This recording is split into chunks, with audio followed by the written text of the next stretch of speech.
Besti, jadi aku baru aja selesai chat-chatan sama temen aku. Jadi temen aku ini tadinya kita kenalan ketemu itu di Taiwan, sama-sama kabur, satu agensi kaburan. Setelah aku pulang dari Taiwan, terus aku memutuskan untuk bekerja di Hong Kong sudah 4 tahun lebih. Ternyata dia ini masih stay di Taiwan, nggak pulang-pulang dengan status kaburannya itu. Tapi baru aja dia ngechat aku, dia nanya gimana proses untuk kerja di Hong Kong. Ternyata dia sudah pulang ke Indonesia. Tentunya dia tidak ditangkap ya, tidak kena razia, tapi dia menyerahkan diri gitu teman-teman, seperti aku dulu. Nah, jadi ngomong-ngomong ya teman-teman, flashback lagi, aku mau cerita sama kalian kalau aku tuh dulu pernah jadi TKW ilegal di Taiwan. Nah, awalnya itu pas aku resmi dari salah satu PT terbesar nomor 2 di Indonesia yang ada di Bekasi. Dulu itu proses ke Taiwan itu masih susah-susahnya, masih lama-lamanya. Paling cepet itu 6 bulan itu udah paling cepet terbang ke Taiwan. Paling lama itu ada yang 9 bulan, ada yang sampai 11 bulan, setahun itu ada teman-teman. Tapi alhamdulillah pada saat itu rezeki aku, dimana waktu itu aku sekitaran 8 tahun yang lalu ya, hanya 3 bulan 10 hari itu aku sudah terbang ke Taiwan teman-teman. Di situ job aku itu jaga duda umur 42 tahun. Jadi dia itu lumpuh ya, congkong ya, bahasa Mandarin itu congkong. Dia tuh jatuh dari tangga karena badannya itu gemuk, jadi menyebabkan dia itu kayak apa ya, stroke gitu loh teman-teman. Jadi pas aku pertama kali datang itu langsung diantar ke rumah sakit, karena pada saat itu pasien yang aku jaga itu lagi di rumah sakit. Itu kondisinya memang bener-bener parah karena mungkin lagi baru-barunya ya teman-teman.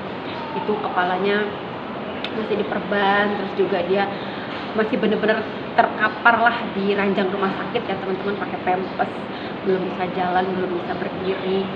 Terus juga pokoknya parah-parahnya lah teman-teman. Pokoknya singkat cerita ya, kenapa aku bisa sampai kabur. Jadi setelah aku 11 bulan bekerja ikut dia, jagain dia, nganter dia terapi ke sana sini, otomatis kan ada perubahan ya teman-teman. Yang tadinya dia nggak bisa bicara, jadi bisa bicara sedikit-sedikit. Terus juga yang tadinya dia nggak bisa berdiri, akhirnya dia bisa berdiri, bahkan dia bisa jalan pelan-pelan pakai tongkat. Terus apa ya, pokoknya banyak terjadi perubahan yang lebih baik lah intinya, seperti itu ya teman-teman. Nah, masalahnya di sini teman-teman. Jadi dia itu kan masih muda ya, umur 42 tahun. Dia itu duda anak satu. Jadi dia itu duda ya, mungkin karena setelah dia sakit stroke, tidak bisa bekerja, si istrinya ini minta cerai mungkin lah ya, aku nggak tahu ya teman-teman. Pokoknya intinya pada saat itu dia sudah berpisah lah sama si istrinya ini ya, dan pisahnya pun masih baru-baru lah gitu ya teman-teman. Karena apa? Karena pas aku lagi jaga dia di rumah sakit itu istrinya suka datang, terus kayak masih suka ribut, juga ribut dengan orang tua si pasien ini. Pokoknya kayaknya pisahnya sih kurang baik gitu ya teman-teman. Pokoknya singkat cerita, berhubung dia ini duda ya, terus juga dia laki-laki yang masih muda ya, terhitung 42 tahun. Nah, setelah dia sudah mulai agak pulih nih teman-teman, timbullah hasrat kelaki-lakiannya, dimana di saat itu aku tidur satu kamar sama dia. Terus dia tuh suka nonton video porno gitu ya. Terus kalau nonton video porno itu dia tuh nggak pernah pakai handset, nggak pernah di silent. Jadi ya udah nonton gitu aja gitu ya, suaranya menggema kemana-mana. Kan aku risih ya teman-teman, mungkin dia pikir aku nggak ngerti itu video apa gitu kan ya. Aku risih gitu kan, terus aku takut namanya orang seperti itulah ya, takutnya pasti lagi pengen, lagi mau gitu kan ya, yang ada di depan dia gitu kan. Sedangkan aku di situ tidur satu kamar, ranjangnya itu hanya dipisahkan oleh meja kecil gitu ya. Terus aku tuh saking takutnya ya, aku lapor agensi. Terus agensi aku bilang ya sudahlah, itu masih wajar gitu kan, toh lagian dia juga nggak bisa bergerak, nggak bisa banyak bergerak, kamu nggak akan diapa-apain katanya gitu teman-teman. Oke lah. Kok semakin lama semakin nemen gitu teman-teman, sampai dia tuh kayak melakukan ya seperti itulah ya, seperti itulah pokoknya ya teman-teman, tidak perlu diungkapkan ya. Terus lama-lama udah agak mulai nih teman-teman, mulai meraba-meraba, kan aku kan kaget, takut kan. Nah malam, pokoknya setiap malam aku tuh selalu was-was lah, karena sebelum tidur pasti yang ditonton itu. Jadi aku tuh malam tuh tidur nggak tenang gitu ya teman-teman. Sampai suatu kejadian yang aku takutkan itu benar-benar terjadi. Jadi ya itu, dia kayak mulai meraba-raba gitu. Nah di situ kan aku kan memang orangnya tuh tidur nggak terlalu nyenyak-nyenyak banget ya, bunyi suara sedikit aja atau ada apapun aku tuh orangnya tipe yang langsung bangun gitu. Jadi pas saat dia melakukan hal itu aku langsung bangun kaget gitu teman-teman. Terus aku tanya sama dia, kamu ngapain? Aku bilang gitu, nggak apa-apa, gini gitu lah alasannya gitu ya teman-teman. Terus aku ngadu lagi lah sama agensi ya.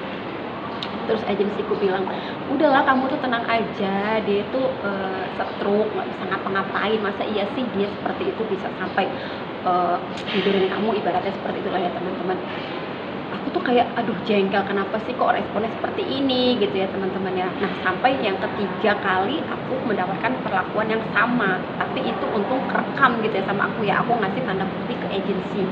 Terus mulai nih sama si agensi direspon dengan cara apa? Dengan cara ditegurlah si orang tuanya pasien aku ini atau si majikan aku ini, dikasih tahu, anak kamu jangan begini ya sama cecenya, sama pembantunya, itu cecenya ketakutan loh gitu kan ya. Nah si majikan aku ini kan baru pertama kali ngambil pembantu gitu kan teman-teman.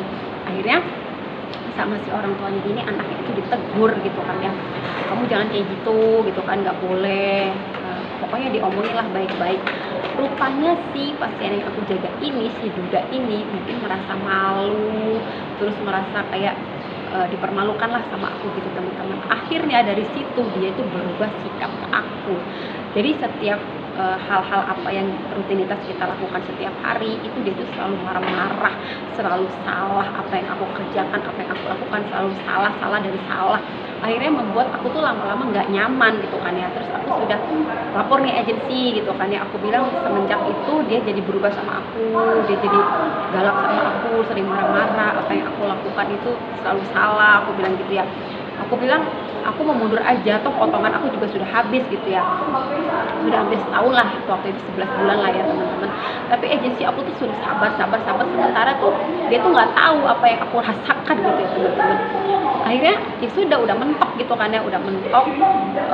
Akhirnya apa, aku ceritalah sama salah satu temanku. Kebetulan temanku ini sudah lebih dulu menjadi TKW ilegal gitu kan ya teman-teman, kabur juga. Akhirnya aku dikenalkan dengan salah satu agensi yang menampung para TKW kaburan gitu ya teman-teman. Aku dikenalkan, akhirnya ya sudah, tadinya aku kayak sempat mikir, ini mau aku ambil tindakan kabur nggak ya, apa aku masih mau bertahan aja di sini, apalagi kan aku tuh baru pertama kali bekerja di luar negeri ya, nggak tahu harus seperti apa, harus bagaimana gitu kan ya, nanti kalau di luar nanti gimana, pokoknya banyak sekali pertimbangan.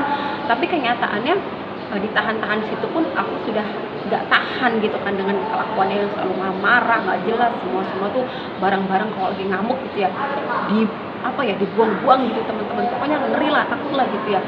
Akhirnya ya sudah, lama-lama aku putuskan untuk kabur gitu teman-teman. Akhirnya aku menghubungi si agensi kaburan itu, aku bilang aku mau kabur gitu kan. Terus dia bilang alamat kamu di mana gitu kan. Akhirnya setelah kita komunikasi, janjian lah teman-teman, aku sama si agensi kaburan aku ini janjian pada saat aku keluar buang sampah, karena kalau nggak di saat itu tuh bener-bener nggak bisa keluar rumah gitu kan ya. Jadi pas 8 malam itu aku janjian, aku Sherlock lokasinya.